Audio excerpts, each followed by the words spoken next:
Bandsplainer, the podcast where we explain bands. I'm your host, Olivia Ladd, a music journalist in Nashville, Tennessee.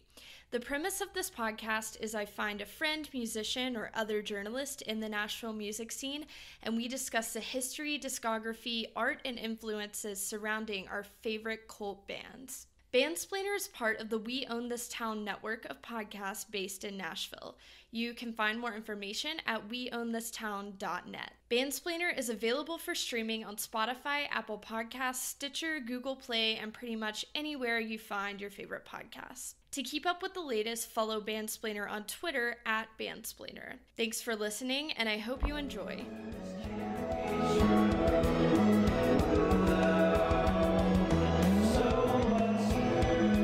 Welcome to Bandsplainer, the podcast where we explain bands. And today we're recording Season 2, Episode 2, about one of my favorite rock heroes of all time, Patti Smith. And our guest today is Elena Franklin from Reality Something, and you can sort of introduce yourself and what you do in the band, maybe more specifically than I clarified there. I'm Elena. My band is Reality Something. We live here in Nashville, but I'm from New York originally, and I don't know, man. I'll talk about that later. Maybe not. I'm sure we'll get into it. So Patti Smith is, I don't know if this is a disclaimer or me trying to put my thoughts in order, but Patti Smith is such a huge artist, and I assume that for a music nerd podcast, the crossover of audience is people that have read maybe a lot of her books or about her and are definitely familiar. Also, considering the era we cover quite frequently is late 70s and 80s music. Anyway, so on this one, we are going to go in the normal format, chronologically and such, but there's just no way to cover everything that Patti Smith has ever done because she has done so much and she's so cool and important. So this is just a big one for me personally. I think you as well. So just more kind of want to set a mission statement of even if you are a fan or you've never heard of her, that, listening to this podcast is more of an argument for why Patti Smith is important and how she's influenced us as people and obviously so many other artists and people. Every single literally artist. Everyone. It's insane. There's no way you can't if you make rock music, I don't think there's any way you can't have been influenced by Patti Smith at least a little bit. So a brief description before we go into the whole thing here is that Patti Smith is considered the godmother of punk rock, and she was part of the Chelsea Hotel, CBGB, New York punk scene of the late 70s, and even though that's kind of what defines her, I guess, musical legacy, she still to this day in 2019 is touring and has put out music, and she also is a great writer of poetry and books, novels, nonfiction, fiction, sort of everything. So Patti Smith is quite a person, an activist, really anything that falls under the rock hero sort of category. So I guess we can just get started by talking about her beginning story. So Patti Smith has detailed quite a bit of her life in books, and probably her most well-known is Just Kids, which is it's changed my life to read. Me too. But Just Kids is a novel that is dedicated somewhat to her pretty upfront to her sort of relationship with Robert Mapplethorpe. They were sort of started out creatively together. So anyway, it details her time as a young person in New York, starting her career. If you've read that book, you'll be familiar with this story. But basically, she grew up in New Jersey, correct? Yeah. And she was a Jehovah's Witness, and she was working in a factory as a teenager, and she ended up having a child she gave up for adoption. And in 1967, who is that child, though? No, I know. Where are they? That's crazy. I've Googled it so many times. No one knows. No one knows. She doesn't even know. She's just let it go. Kind of crazy. It's crazy. Because if Patti Smith was my mom, I would Yeah, no shit. be like, hey, what's up? What's going on? So that's crazy. But she moved to New York in 1967 and was absolutely living in poverty, like literally didn't have a place to stay when she first got there, was working at like an antique bookshop. And like sleeping in the back. Yeah, literally. Yeah. But she knew she wanted to like be an artist. She had this conviction from the very beginning, which I think is the most admirable thing about Patti Smith. Anyway, so she meets Robert Mapplethorpe working in this bookstore, and then he was working somewhere and gave her like a necklace or something. It was he came in and bought this like antique like Egyptian necklace from her, and so she remembered him, and she was like just ballsy out of nowhere, was just like, don't give it to any girl but me. And he did end up giving it back to her later after they were already like, nice. It's funny. So they met, and kind of for the first 2 years of their time in New York, they sort of had like a whirlwind romance starting out, and then I think the more defining part of that is that they were like creative partners, and he if you're not familiar, is a photographer, and he kind of died young before he got to fully explore that format, I believe. But I mean, not young. Yeah, but he was young, like, but he was pretty. I mean, he was out there for sure. I just feel like if he had more time, like, he could have, But for a lot of their time, he was, they were, I think in this era that we're talking about, they were sort of like bound by poverty, which sometimes was like they couldn't get their hands on the materials or whatever they needed. I think that is a cool part of their artistry, is like despite all of that they created.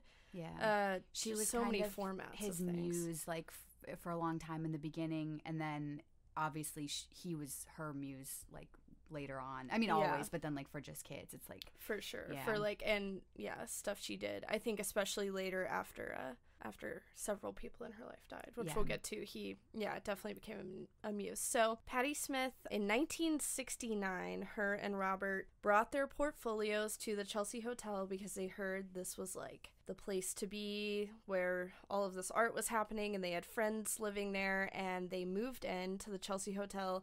And this is the same time, this is like the defining era of the Chelsea Hotel in New York. I'm trying to think of all the people that lived there during that time. I mean, it was like Janis Joplin, Jimi Hendrix frequented there. Yeah, there was a lot of people hanging out at the El Chelsea, Diablo or whatever the next door. Yeah, they would like go drink there. And a lot of like Andy Warhol's people and it was a huge crossover with like the factory scene, Edie Sedgwick and Andy Warhol type of people, and just a ton of musicians in the Chelsea Hotel.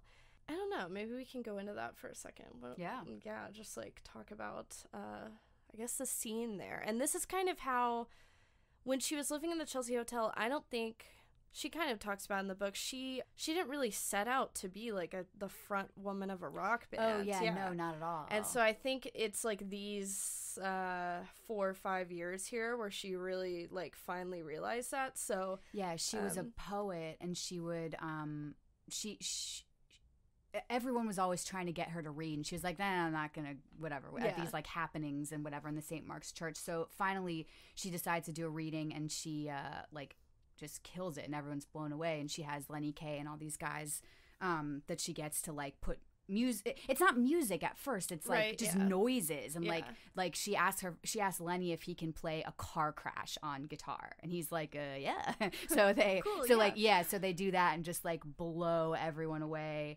And immediately, I think she's like offered a record deal immediately or something, and she like turns it down. And so, but she didn't feel like she was like worthy of it yet or something. I don't know, but eventually, obviously, she does, and they recorded Electric Lady. But this is just, I guess, basically the time where she, as with any young person or any scene, whether it be the Chelsea Hotel or like some college town, like, there's this value to like being in a community of creative people and all being starving artists, and kind of just throwing out anything you create and seeing if it sticks sort of thing.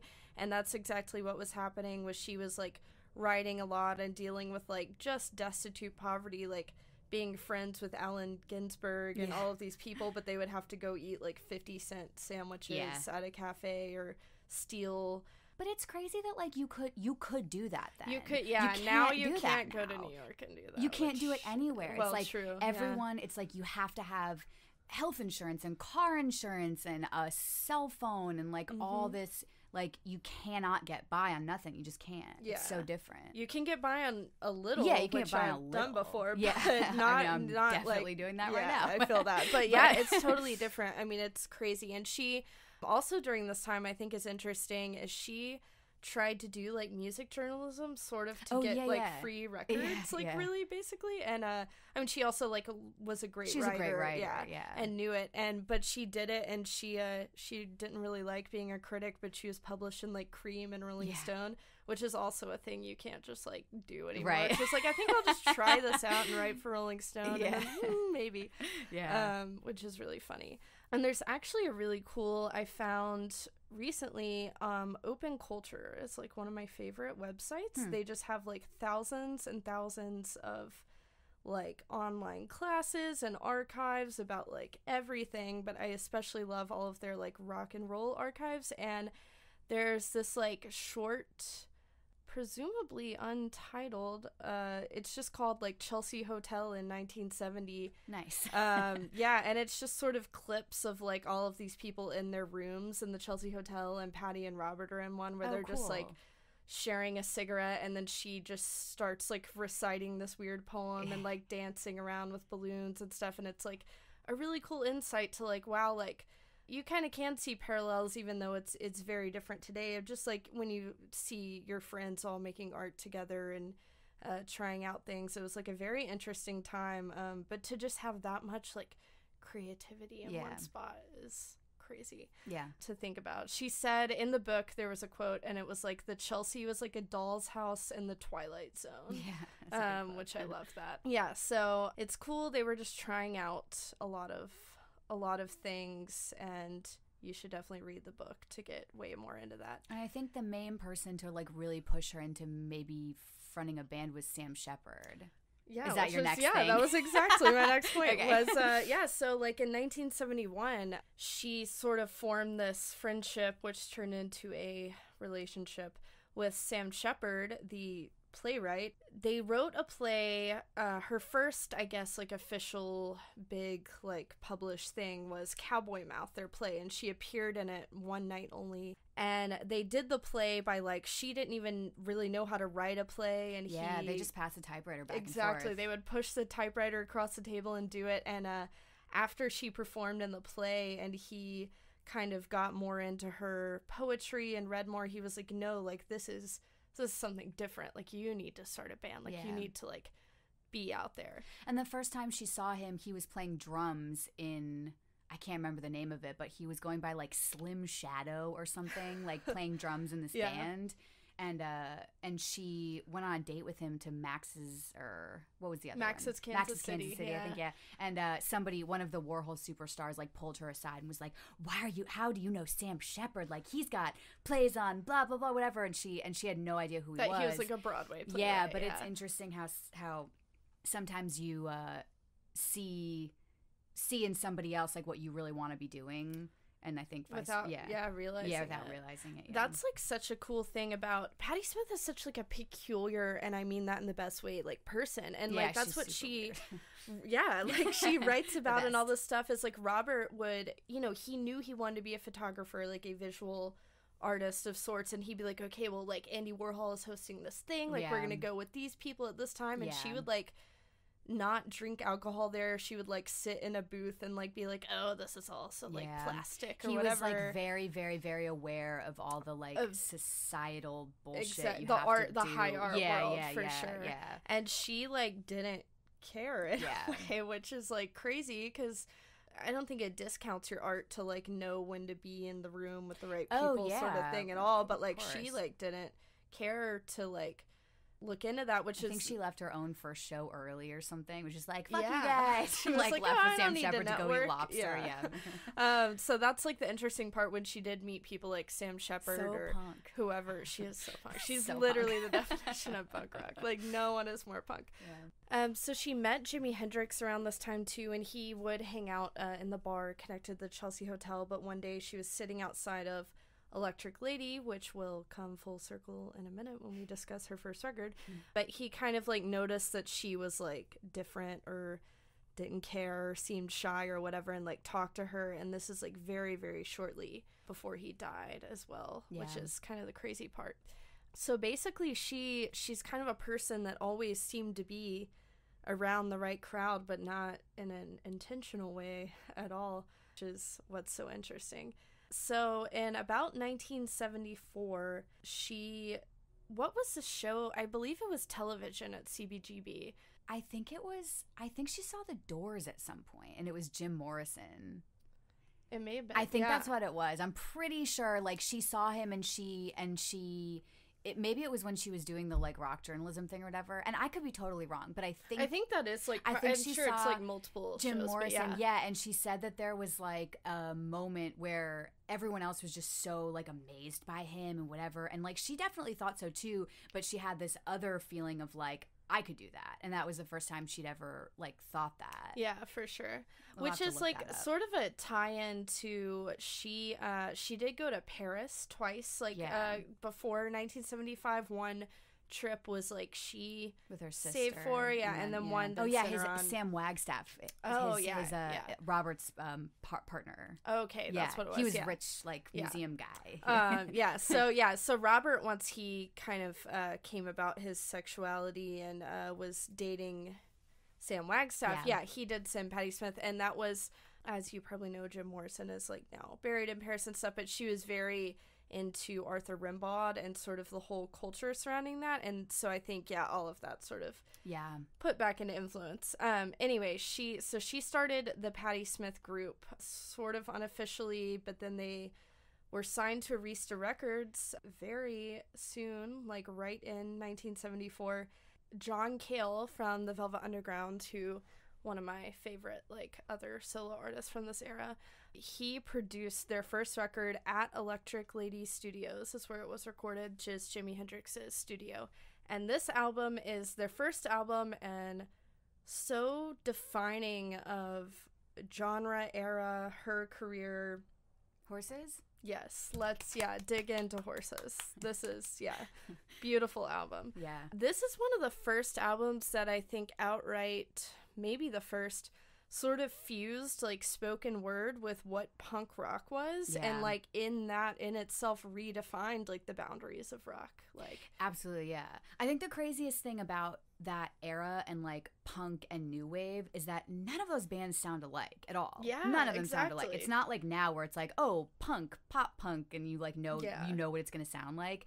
Like whoever just put a label on all of these bands coming out of New York and then London and just decided to call it punk, which has a lot to do with the magazine. Legs McNeil, who wrote Please Kill Me. Yeah. We should do a whole podcast just on that fucking book because it's so good. Could. Anyway, but yeah, so it's like that's the interesting thing. And when you listen to Horses, it's still nothing else sounds like it. No, at all. That's crazy. That's maybe the craziest thing I think about Patti Smith, because it's like, even television, so many bands have adopted the like angular, brittle like guitar sound, or the Ramones. There's like obviously like, you know, pop punk now that sort of comes from that, but Patti Smith, like, it is so undefinable. Like even within the record, it's I think, like, I mean, when I first tried to listen to it when I was, like, much younger, I didn't really totally get it. Oh, yeah.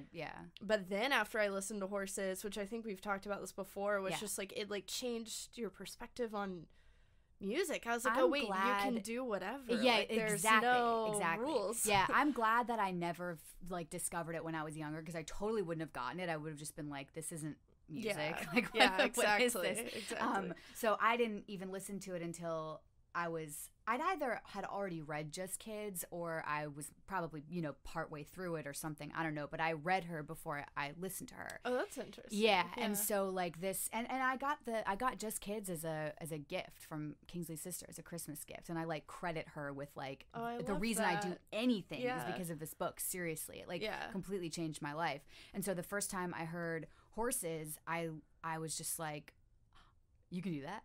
It's like, what, you can do this? Like I just had no idea that any kind of music sounded like that. It was she's just so free, and everything she does makes you feel like you can do anything. It does. Her writing and music, I think, Both, yeah. Like, makes me want to be... She actively made me want to become, like, a better person. Not that I was a bad person, and but, I've heard like... so many other people say that. Yeah, she it's just, like... wild. there's, like, I feel like a before and after of me getting deeply into, like, Patti Smith's work. And because, like... She's a shaman. She is. Like, it was, like, a place in life where I was, like, as everyone, creatively failing a lot. Because I was, like, 20 or 21 or something. You know, like, you know, you're, like... You know, so I had, like, been, like, pitching out all this work and it's not like working out, and I'm like, oh, like, should I be a writer? And then I'm like get really deeply into Patti Smith, and M Train was the first book I read, and I was like, oh my god, no, I just have to like dedicate everything completely to like doing things and doing them well and not caring and about it's what like, people think and too. it's just like, what is your measure of success or winning or not failing or whatever? Like it just depends on what that is. But if you're truly enjoying what you're doing and it's making you better and it's making the people around you better, then like that's all. Isn't that the most important thing? Oh yeah, I think so. And I think she's also just a testament to like in the music or creative world, you do have to redefine success. Like your success isn't going to be the like Thanksgiving table definition of success. It's like especially now in music, it's like it's changing every year. I mean, it feels like it's like every few months it's different. It's wild. It's crazy. So she just made me like realize like, oh wow, like especially after Just Kids was the second book I read by her. I was just like, oh, like I gotta like fully dedicate, like it just made me understand like how to put into focus everything. But yeah, Horses is an album like that like I think once I got it was totally life-changing. And the first song, Gloria in Excelsis, I can't say that, Deo, the southern I don't think accent I've ever tried to pronounce out, it. So first of all, it's a Van Morrison song, Gloria, so it's already a song. And then she takes her poem Oath, which is like one of her most famous early poems. The opening lines to that song, I think, are the best opening lines literally ever to any song. I will stand by that take. Jesus died for somebody's sins, but not mine. Yeah. Like, that's beautiful. Yeah. That's amazing. And she explains in the book, like, when they were recording that, like, what she meant and why she chose that poem to bring into the first song in her first record. And it was because, like, once again, like, dedicating yourself to your art or your practice, she was like, I'm responsible for what I do wrong and what I do right and who I am, and I'm not gonna pin it on, like, some stranger that's, like a savior or whatever for me. And she uses religion as sort of the emblem there, which is so cool. Just that song is amazing. And then it's just such an interesting, the whole song is an exploration of, like, androgyny and just so many themes that she sort of, like, championed in the punk rock world before they were being talked about, I guess. It's interesting how a lot of her songs are written or sang from a kind of sexless point of view, or male, I guess, but or whatever, but you know what I mean. And Debbie Harry did that too a lot in her songs. In Blondie, a lot of her songs are sung from a male point of view.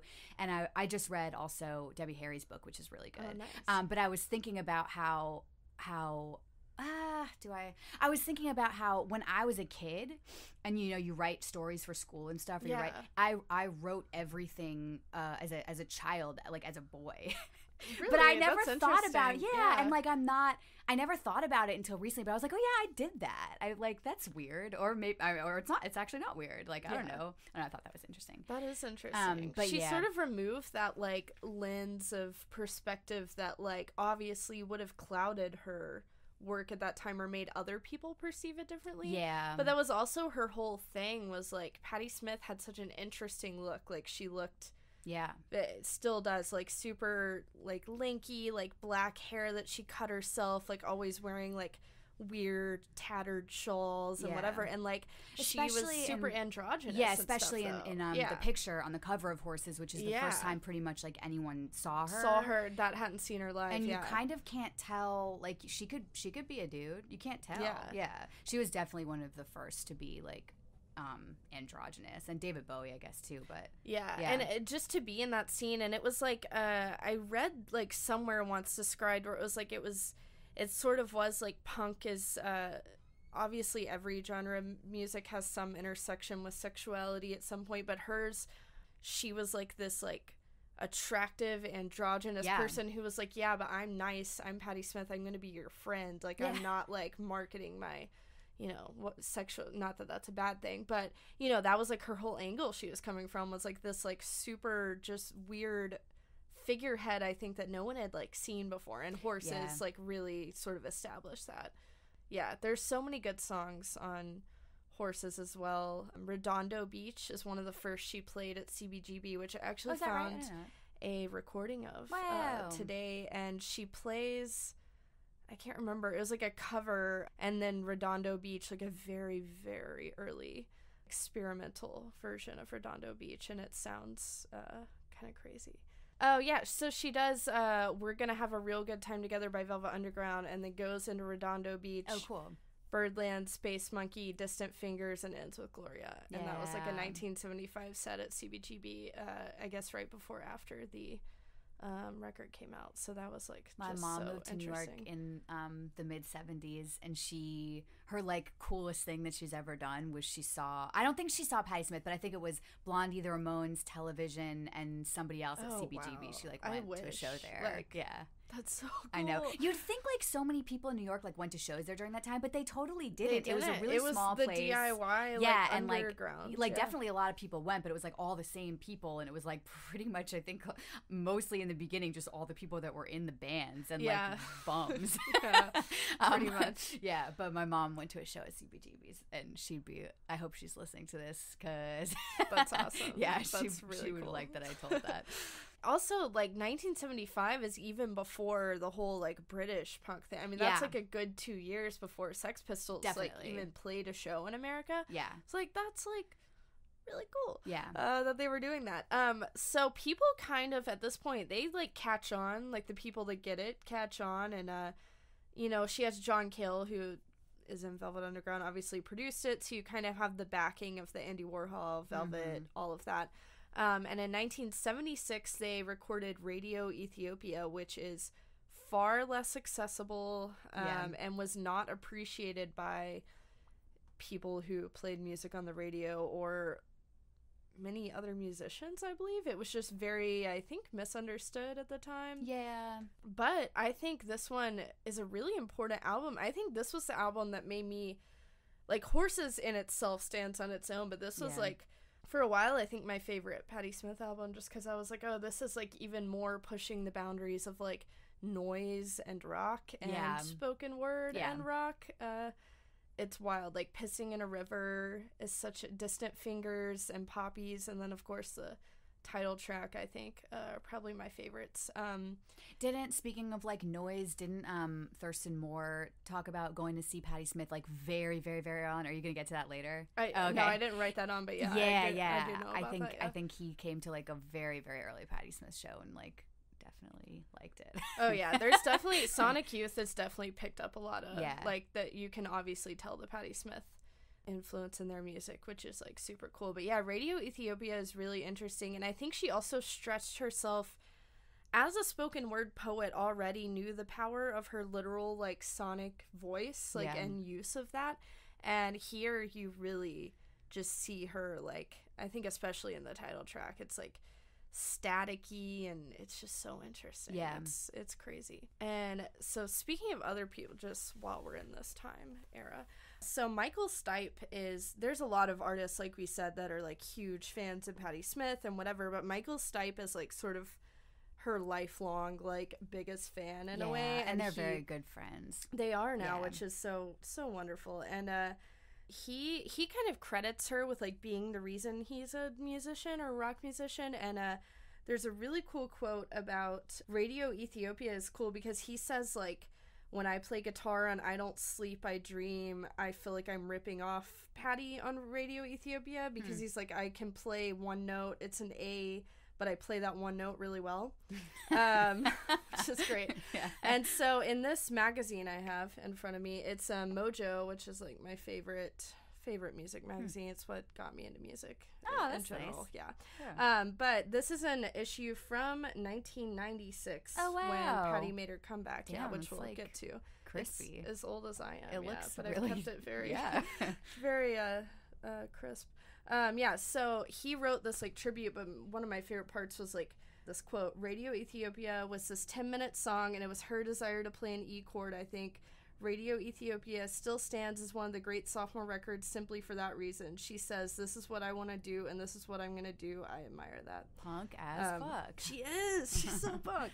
I just think that's wonderful. She's so cool. But yeah, Radio Ethiopia wasn't as accessible, and then the next two records are sort of the last two of the Patti Smith group, quote unquote, and this era of her life in general.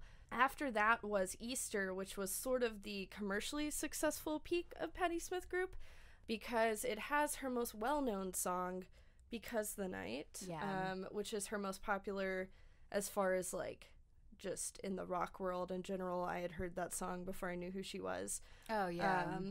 It's a great song. Like it's is Bruce Springsteen sing that with her, or was that his song? Yeah, so I actually the story of that is, so he co-wrote it, which is sort of why it like, and I guess played guitar or something on it.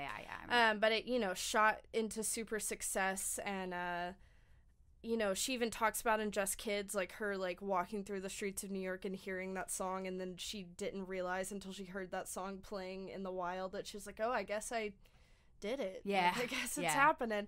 I think it's like one of the last lines in Just Kids. She's walking with Robert on 8th Street or something, and they hear it coming out of a store, and he stops and he like smiles at her, and he's like, Patty, you got famous before I did. I know, that quote, it makes my heart just but I think I remember the thing with what is it, Because of the Night? Mm-hmm. I think it was supposed to be for Bruce Springsteen. He wrote the verses, right? But he couldn't figure out the choruses. Yeah, he had written like all he had was a song title and mumbling. Yeah, like to the melody. Like he was like, So Jimmy Iovine. Yeah, I think. Iovine. Yeah, he was his engineer. So Springsteen had been like working with the song for months, and then he finally hears it, and he happened to be producing Easter in New York, and was like, okay, like maybe you guys can get together on this. She's a lyricist, whatever. And then they came up with this song, and it's like a lasting hit. It's my go-to karaoke song. Oh, is that right? That's funny. I can't sing on key, and that's the only one I can really do.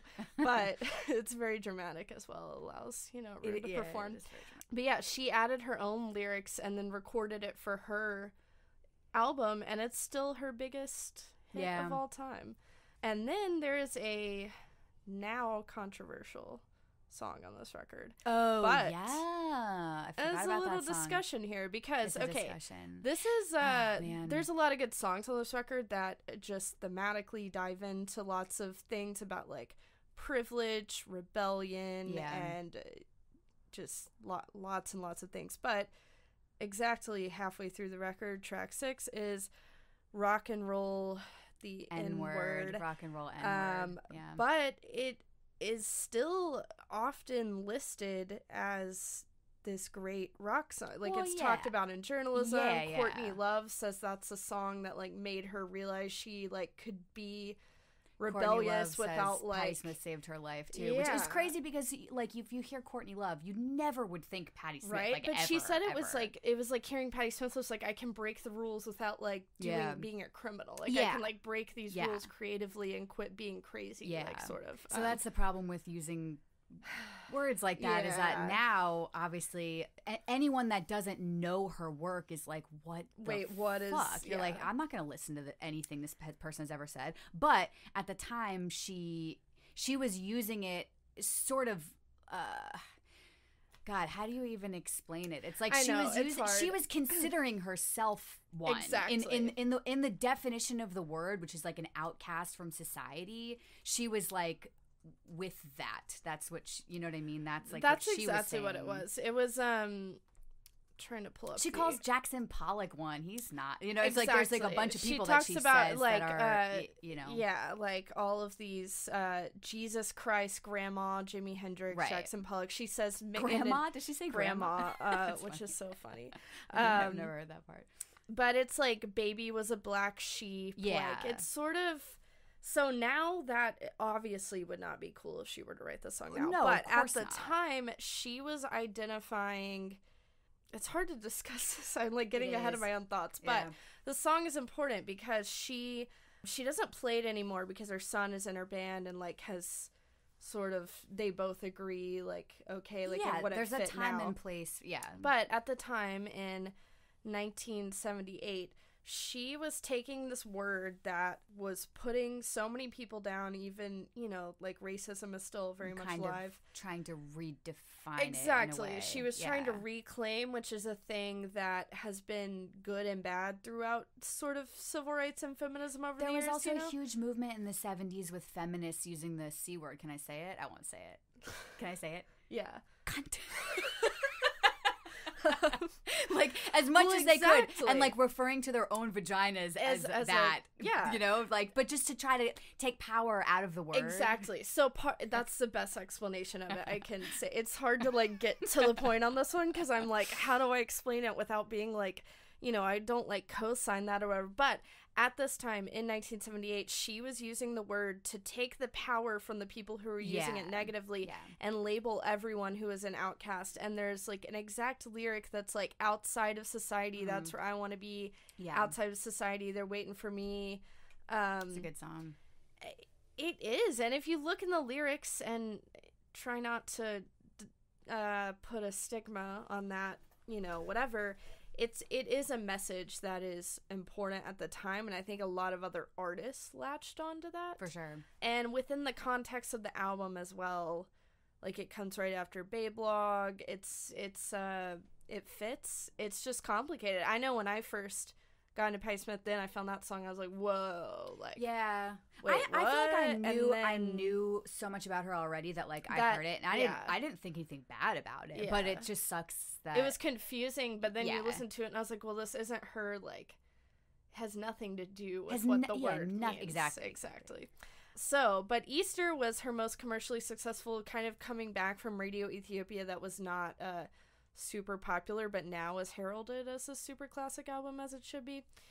Easter was kind of her segue back into, I guess, what is more defined as rock, but it's still very different. And then, anyway, so the next year, 1979, Patti Smith Group puts out Wave, which is a fantastic album. And this is also, so because the two biggest songs off of here are Dancing Barefoot and Frederick, I would say they are dedicated to who became her husband, Fred Sonic Smith, who was playing in her band and was responsible for a lot of the, like, weird guitar sounds maybe in some of her work at this point. It was her wave goodbye. Yeah, exactly. So she was dating the keys player from Blue Oyster Cult. Yeah, I can't remember. Alan Lanier, something like that. And she sometimes sang and wrote lyrics to some of their popular songs, whatever, and sang with them. But that was, like, a tumultuous relationship where they were both sort of doing their own career and whatever she details in the book. But she meets Fred Sonic Smith and, like, falls in love and writes his songs like Frederick and Dancing Barefoot, and it's like, oh, sweet. This is a great, I think Revenge is one of my favorite Patti Smith songs of all time. This is a great album, and it's kind of like, I mean, it's still in the vein of everything else she's done, but it's maybe a bit darker. Maybe? I don't know. It's kind of like an interesting twist or turn, but that was the last album she made for almost 10 years. Yeah, she went and had a family and wrote incessantly and didn't publish anything. Yeah, so kinda that's nice. a crazy, that sounds, sometimes I'm like, wow, that sounds so nice. If you read some of her poetry, like, I have Babel here somewhere. If you read some of her poetry from, like, the time when she was, like, touring Europe a lot and stuff, it's pretty, I mean, it seems like it was fucking crazy out there. Like, really hectic for her and her band. And, like, and her as a person, like, just, like, being someone who has read her stuff, whatever, I can't imagine her being, like, when you see her tour now, it's very, like, calm. And she's softened her, like, a lot. Yeah. And at this point, she's, like, up for scrutiny, just being this, like, interestingly androgynous, like, young woman in rock, and then also, like, hectic touring and, like, everything that comes with that. I can imagine it's not easy. So she moved, like, north of Detroit, in Michigan with Fred, and they, like, had 2 kids, and she wrote a bunch, and she had, like, a framed picture of Albert Camus in her kitchen, and just sort of, like, got inspiration for 15 years.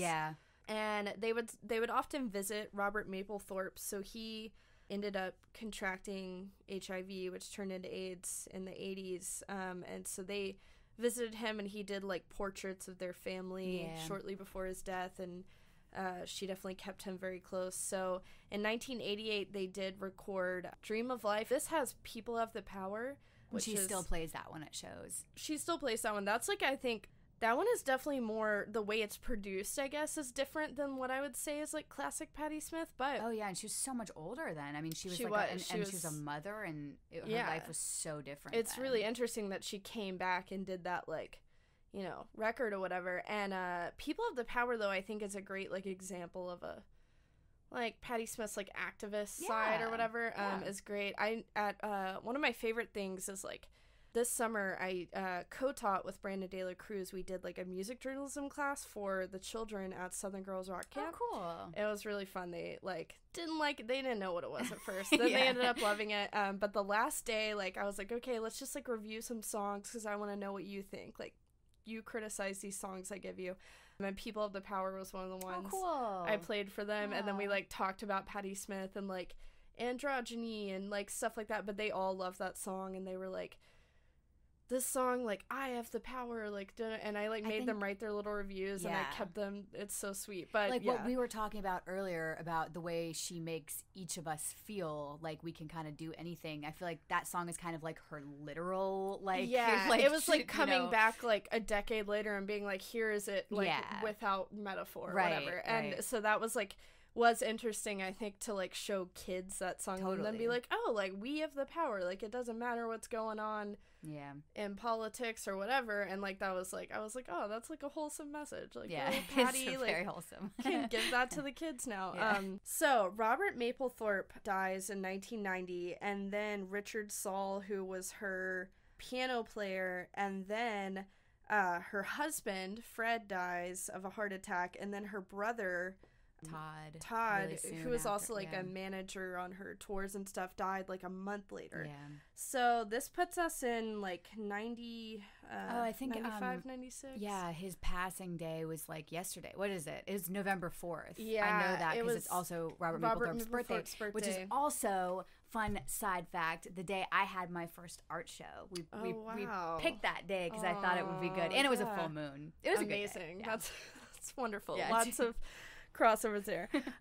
So she is in this like vulnerable place. Her son is 14 and her daughter is, I'm not sure exactly what age at that time.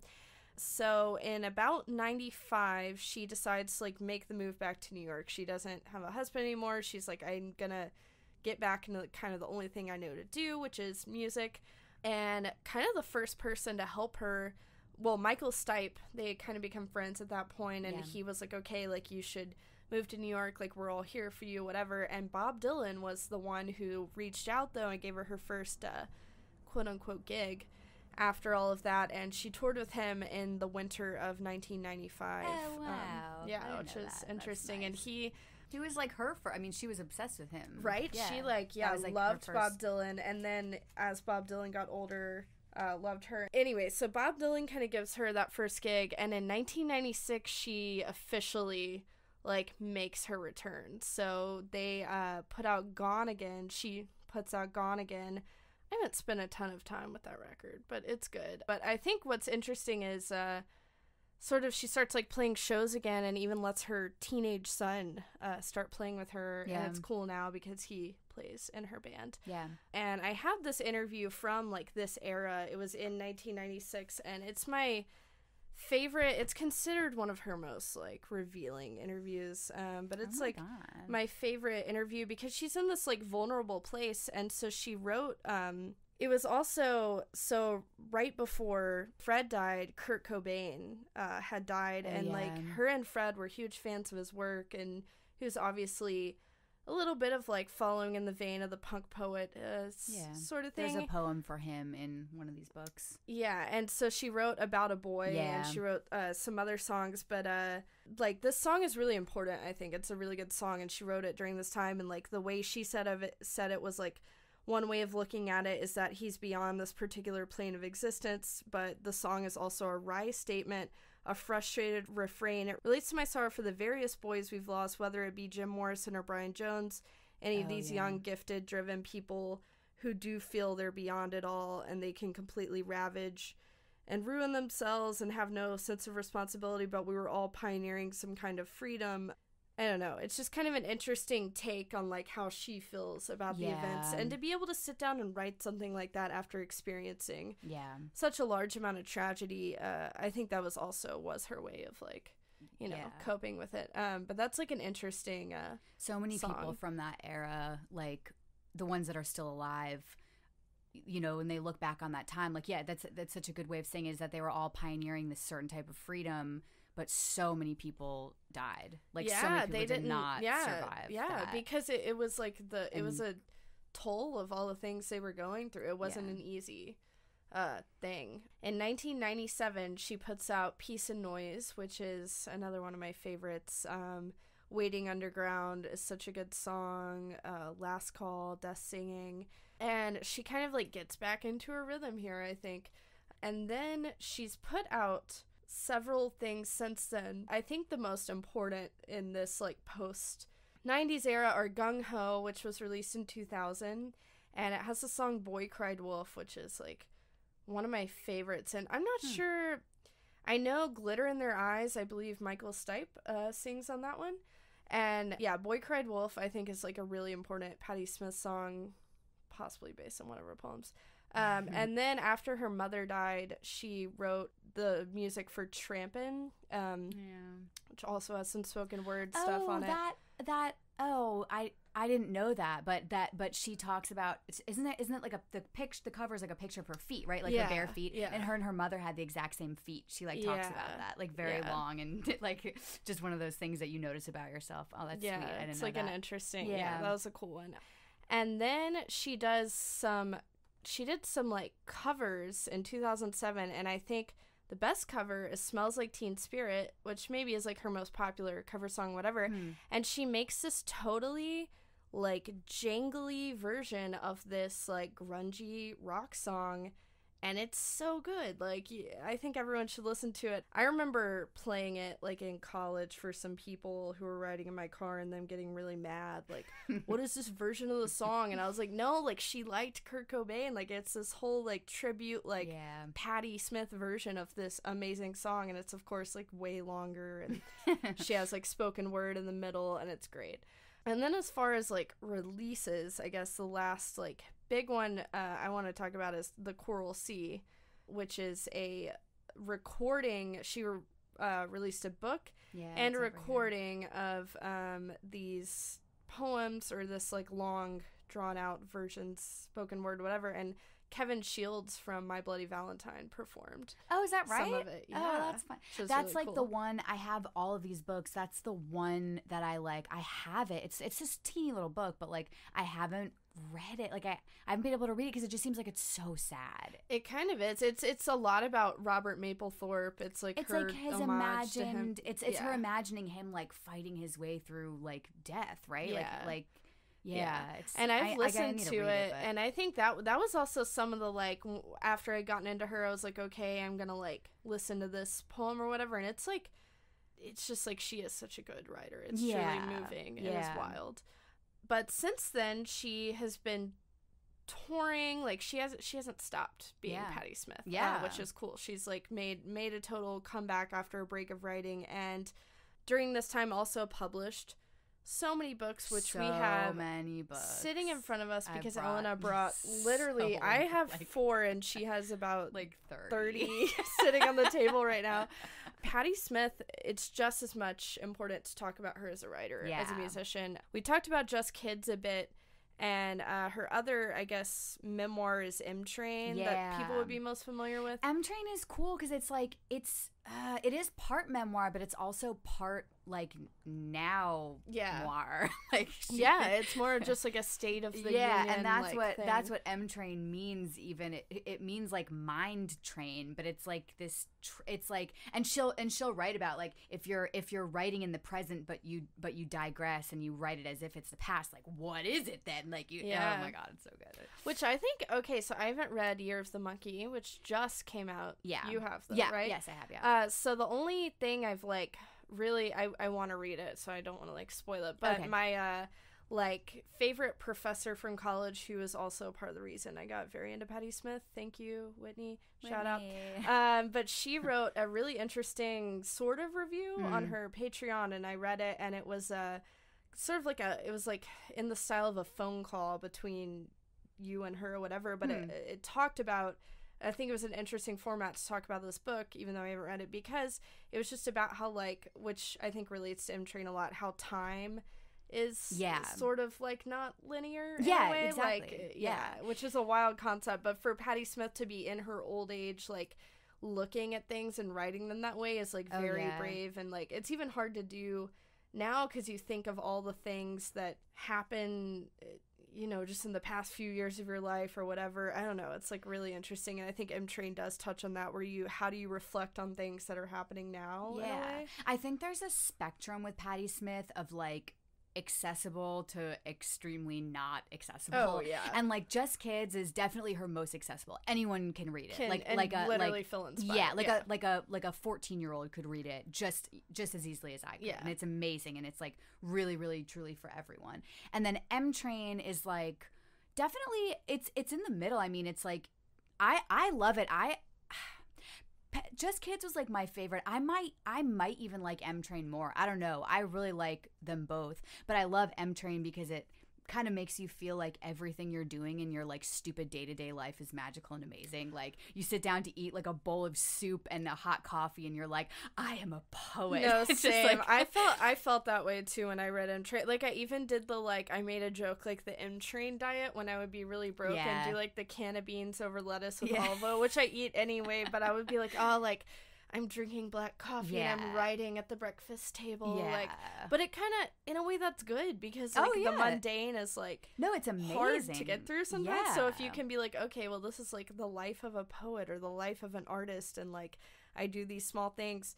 But it's also, I love the writing in it because it's like a lot of my favorite, like, not that I'm comparing them, but like Lucinda Williams, when I listen to her songwriting, was like, oh, I can write about anything. Like, I can write about sunlight in a window, or I can write about, like, childhood, or it can be complex to not complex at all. And I think that book is, like, just for people who haven't read this book, I guess we should a little bit, because we're like speaking really so abstractly excited about it. But it's basically like there's a lot of parts in the book that are about, you know, like a trip she took with Fred, and then there's, you know, some stuff about sort of her past, and there's definitely more in it about her life with Fred in terms of the past. But then during the present, it's also, you know, she's going to like a hotel in Japan, and just going about her travels and like what she's doing in her life. It's sort of a book about writing a book, to be honest. It is, yeah. And so then Year of the Monkey, which you haven't read yet, it's a lot like M Train, but it's more surreal. That's what I've heard. The sense of everything is even more abstract, because there it's at least you understand, like, oh, she's here in this country with her sister, or this is a backstory, and that's kind of what I've heard, is that it's kind of blurs all of that. There's nothing really, there's not really a lot about the past in Year of the Monkey. Actually, it takes place over a year. That's what it is. It's Year of the Monkey. It's the Chinese New Year was the year she wrote it. I think it was 2016. And so a lot of it is like sort of dreams are infused with reality, kind of, and she doesn't break between them. It's just like interesting.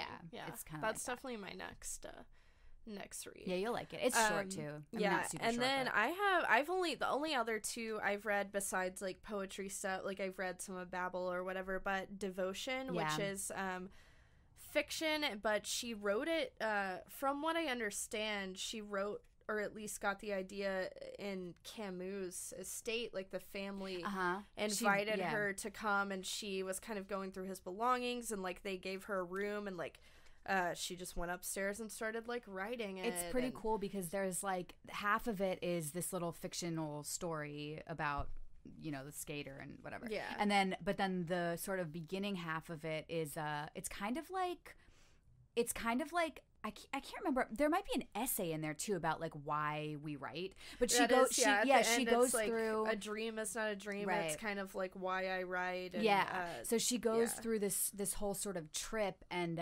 talks about just like what she's doing, you know, this round frozen lake that she sees and like the fried eggs on her plate and like all this stuff. But you see all these little things of like where she's getting ideas for the story. It's beautiful. Yeah, so it's like, it's kind of cool because she like takes you through how and why she even wrote the story, and it's in the same book as the story, which is cool. And it's cool. So before I read this, and there's pictures. There's her photographs on all her which books, like in which all I of her totally books stole is that idea. I love it. Everything. I've stolen everything from Patti. But she, I think everyone has. Yeah. She talks about, so I found this interview like before I read this book, and she talks about it in the book, like Virginia Woolf had her room, like Dylan Thomas had his shed, like just talking about like how all her favorite writers had like what is sacred to them being a writer in the process. And in that book, she really like, she has the story, but then is like, hey, but here's the behind the scenes, like here's how it happened. And then I've also read Wool Gathering, which is sort of a short, very short, like, I think that may have been the first like memoir, the first one she published. I mean, she published a bunch of stuff in the 70s sort of, but since she was older, after she had children and all that stuff, I think somebody approached her with the idea of doing a little book, and they had this series, and I think William Burroughs, who's like one of her favorite writers, is also one of my favorite writers. I think he was supposed to be doing the one. He was doing one too, and he didn't like his number. They were all numbered, and he didn't like his number, so he switched with her. So this was like number 44 or something. I mean, I don't know what number it was, but I could be telling this wrong, but they definitely switched numbers. I don't remember why. That's cool. Yeah, but that's like, this is a short one, but it's sort of memoir style, like a little bit about like her husband and her childhood, and kind of like all the rest of them, actually. It's like some of it is like clearly real, like, little memories about her childhood or whatever, and then some of it is like clearly dreams, and some of it is like just poems. It's like a little bit of everything. It's a really good one though. It's I a love nice it. Little pocket Which book. I was trying to remember why we even started talking about Patti Smith in the first place, and I think it was because for those of you listening, Olivia interviewed me for our like record release last year for my band's record called Life Noise, and the title, thank you, and the title Life Noise I like lifted from Wool Gathering. There's a sentence in there. We should have found it before we started, but there's a sentence in there that she's on her balcony and she's like looking at people below or whatever, and then she says, I left my post in pursuit of Life Noise, and she's like going out into the world, whatever. But I just like saw that and I was like, there's my record title. The exact quote, because I love the end of this chapter is the only thing you can count on is change, and I just love that like saying. But it's I placed the last of my tools, quills in a box. I pressed my palms together and bowed, leaving my post in pursuit of Life Noise. Yeah, man. And beautiful. Just beautiful. I just like, and I had read the book before too. Like I totally had read it before. But I was like, every time I can't think of something important, like a record title, I just try to like keep open for things. Yeah. And usually something comes and it's the right thing. And when it's the right thing, it's the right thing. Yeah. And I just read that. And I read it a bunch of times before, I'm sure. But I read it and I was like, oh, that's it. Nice. Yeah. Yeah. Yeah, and she has so many other books. I mean, I need to read more, but a lot of her poetry, they're all sitting in front of us, and we will definitely post a picture of how many books. She has some photography books. So I'm trying to think of other just like details. So Patti Smith was also inducted in the Rock and Roll Hall of Fame in 2007. So she has like a lot of recognition for her work, but I just feel like sometimes it like just conversationally I'm just like, wow, like how does everyone not like just consider her like the like number one like punk rock artist? Like it's once you crazy. Find her, she becomes like the most important. Exactly. But if you don't know her, like it is hard because it's not always accessible, I think. But it's like for me, it was just like you can't quit digging. Like even doing research for this, I've been a fan for years, and I just like found new things that I was like, genius. Like, yeah, she's really cool. And so recently she did Year of the Monkey, and she's been on tour. She did Riot Fest and played in Paris, and there's this amazing amazing long read profile in the New York Times where they interviewed her, and I guess she hasn't done an interview in a while. Yeah, it's weird to imagine her doing an interview. I know. Like, she shares so much with us, just right? but of her own, you know, it's like hard to imagine her doing so this interview is cool because it does talk about like the legacy of a lot of her songs and playing now and relationship with other artists.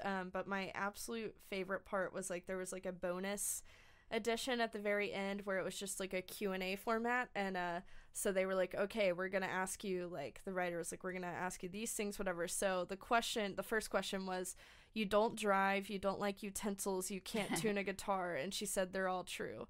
And then he said, you can't swim, and she said, I don't know how to swim, I'm a Capricorn. Yeah.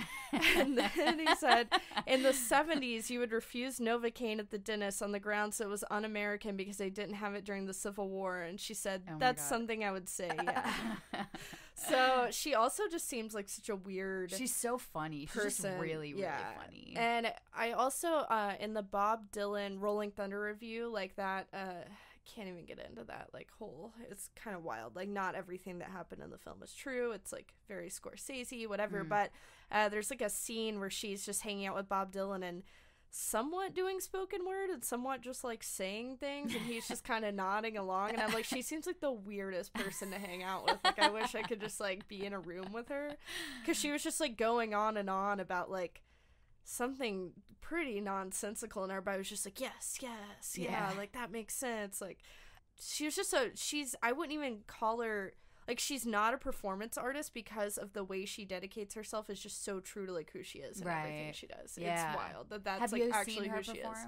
No, have you? Yeah, I did. Yeah, it's amazing. It was a couple years ago. It was like, I mean, I've been a fan for like a hot minute, but I mean, not too long, like a couple years. And she was playing with her band in Chicago, very close to New Year's, and I wanted to visit some friends in Wisconsin over New Year's anyway, so I like bought tickets for me and Kingsley, and we went and like stayed in a nice hotel, and it was like it was cool. That's awesome. Yeah, and like this wasn't the tour where she was pulling strings off guitars at the end of every set, but it like felt like that. I mean, yeah, it definitely, like, if she wasn't doing that, she may as well have been doing that. What was it like her stage presence, I guess? Was it like just like going amazing. Through the songs, or like talk like oh no, she talked. I mean, she yeah. talked a lot. Yeah, she talked a lot, and she just did songs from like. You know what? I think it was Patti Smith performs Horses. I think she did Horses in its entirety. That's amazing. Yeah, and then there probably was an intermission, and then she probably did a couple of other ones or something like that. Maybe no intermission. I don't really remember, but she definitely performed Horses in its entirety, which is a big part of the reason why I wanted to go. But it's like my boyfriend was with me, and he's like not a fan. I mean, not a fan, but he just is not.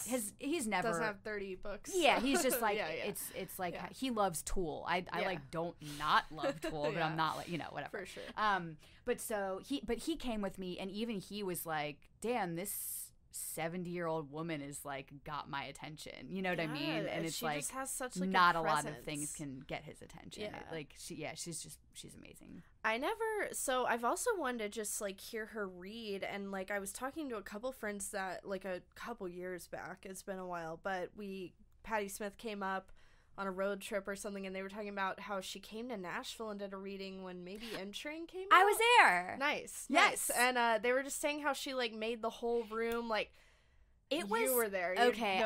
She made the whole room like stand up or hold hands or something. They were like, if anyone else did it, no. But like Patti Smith had this whole presence. It was a crazy day because it was, so I got surprised. Kingsley's mom and sister, his sister Kate is the one who gave me Just Kids in the first place for Christmas that year. And so they like surprised me, and we all went and whatever. Nice, yeah. So I didn't know about it until I think the day before. I think I figured it out. But it was also the day of the Paris attacks.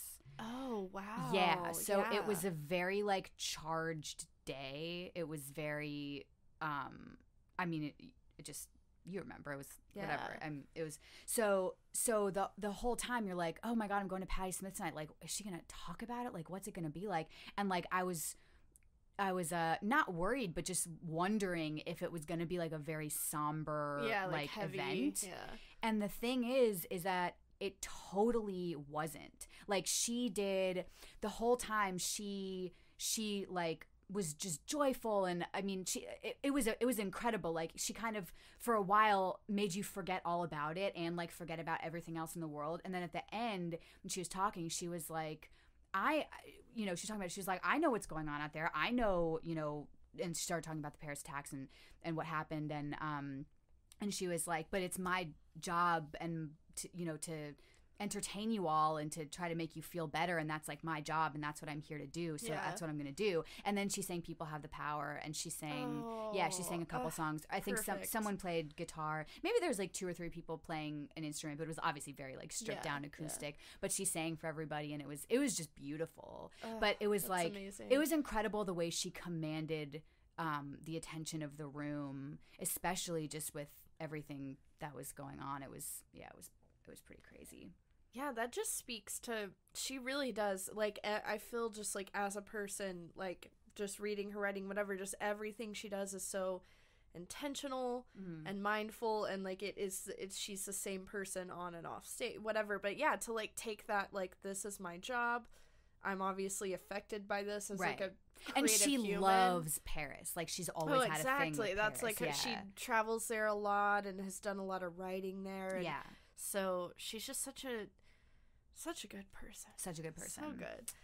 Oh my God. And I had written her a letter, and I got her I made like a little package, which people do for her all the time. Yeah, it's like not that weird that I did it, but I did. No, I would do that. Yeah, I wrote her a letter, and I put in like one of my little poetry chapbooks just because I thought she might like it. And I got her I like a bag of coffee beans, and it was from what is it? Portland Brew on 12th South.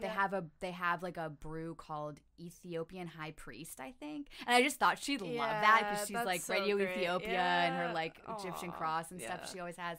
So I like brought it. I like ran up at the end and like handed it to her.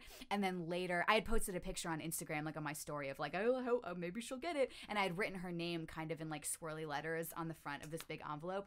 And then later, somebody sent me a picture that somebody else had posted on Instagram, like maybe the venue or something. And she was holding it, and you could see that it was my letter because you could see my writing on the outside of it. Yeah, I love that. Yeah, so pretty cool. That's so great. Yeah, I really hope to see her. I want to see her at Riot Fest, but the timing did not line up on that one. But yeah, if you have ever faith, get I'm a like chance, putting it in the universe that I will see Patti Smith. For sure. And if you ever get a chance to see her on a book tour, that's like both. Maybe even better. I mean, it's just so intimate. Like, that would be super ideal. And she's always, it's crazy. She's like up there in New York, like always stopping at bookstores and just like signing tons of books. Yeah, she like hangs out at, I can't remember the name of the one. Yeah, that one. She'll just like sit there and sign. I've like have a few friends that said they've like seen her in New York, and that's like the ultimate. To me, that would be the ultimate like celebrity spot. Like, oh wow, that's it. Yeah, I don't know who else. Like, I would be more excited to meet in my whole life than Patti Smith. I would have been really excited to meet Anthony Bourdain. So sad. Yeah, we don't have to go there. Sad though, but yeah. If anyone is listening to this that has not like gotten into Patti Smith, I hope that you do. Yeah. I think Patti Smith is such an important artist because not only did Patti Smith take punk when punk was still figuring out what it was and create like a format for every rock song ever made after that, and also was like the format for a lot of women in music, as we talked about, and like the Slits, they said Patti Smith was like the only person they had to look up to that did that. But Patti Smith just truly like dedicates her life to art and music and who she is, and I think it's just really important that she's still going and doing what she does. And I don't even know how to say how much I admire her, like in any poetic or fancy thankful. way. I'm like literally so grateful for everything she's ever done. I mean, she just like she makes me feel alive, man. She does. I just like when I read Just Kids, I literally like bought a plane ticket to New York and was like, I just like, I don't know. She just like brings out a visceral reaction of like being a human and wanting to like document and experience and be a good person and live out your art, and like also just like take away the expectations of it and just like do what you love. And one of the main things I feel like I learned from her, especially early on with her music and her writing and everything, is that like I was always afraid. She is so good about paying tribute to her heroes. Oh yeah. And she's like so just like open about who she like loves and admires and copies and like all. I mean, Gloria, not that she like even loved that song, but just as an example, Gloria is literally a song already that she just like put words over, and it's like now it's Patti Smith's song. And it's like, but I was always afraid of like doing anything artistic being like, oh well, everyone's just gonna say it sounds like this, you know what I mean? Or like I was always worried, but that's the beauty of art, is that like you are, as an artist, you are a product of all of your influences plus what you can bring to it. And everybody is like that. There's no exception to that. Every single artist in the world is like that. And she really taught me that through what she does. Yeah, you know? Yeah. I feel like kind of that way as a writer. I like, especially because when I got into her, I was just so creatively stuck or discouraged. Yeah. And like being a journalist, like it's easy for me to, well, it's not easy, it's hard every day, but to like, you know, crank out like doing things like in a format, I guess. But then like as far as my personal writing, like I think I was so afraid to like just sit in my room and create or write what I was thinking because it wasn't perfect. Right. And I always go about things, it's like it has to be this way. Right. And like for her, it was like now I just find myself over the past few years, which I'm sure is also an age thing, but like just writing about like my day, and then when I look back on it, I'm like, oh well, there was like a little bit. There's like a hidden message in there. Like there's like a lot more there than I thought, just writing about like whatever I feel like writing about. And yeah, I feel like she just made me a better writer and better person, and I'm thankful that I have her art to like look at and listen to and like immerse myself in, and just, I don't know, do things your way. Like she's a good person to look up to do that. Yeah. Okay, well, I think that is all we can say about Patti Smith. I really hope you do take time to listen to her music and maybe start with like some more accessible things, but just dig in, get weird, appreciate it. Yeah, so thank you for coming on the podcast. Thank you. And thank you guys for listening.